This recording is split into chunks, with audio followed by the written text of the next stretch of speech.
ვაგრძელებთ განხილვას ქართული კულტურის კერების და ჰალენდეილ ბიჩი არის ერთ-ერთი ესეთი ქართული რესტორანი არგო. მომწონს სახელი არგო. ცოტა დაიღალა ადამიანი ერთი და იგივე სახელებით თბილისი. მიყვარს თბილისი, მაგრამ ნაირსახეობისთვის არგო კარგია. შევედით.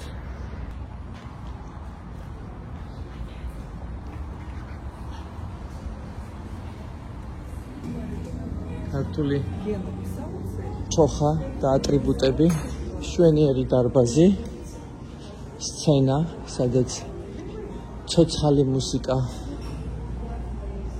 იმართება ალბათ საღამოობით, თბილისის ხედები, რა ჯობია ამას? შემობატონა. შვენიერი მაგიდები,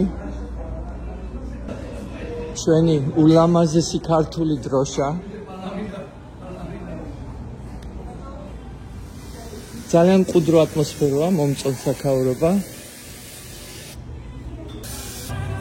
ტერიტორია არის საკმაოდ დიდი, რომელიც ამ რესტორანს უკავია. უშველებელი ტერიტორია, დარწმუნებული ვარ. ძალიან დიდი გადასახადიც იქნება ქირის აქ. მაგრამ ეს იმაზე მეტყველებს, რომ კარგი ბიზნესი აქვს და მიხარია. გარეთაც არის სცენა. შვენიერია, მიხარია, როდესაც ქართველები წარმატებულები არიან მსოფლიოს სხვადასხვა კუთხეში. ასე რომ დავაგემოვნებთ დღეს.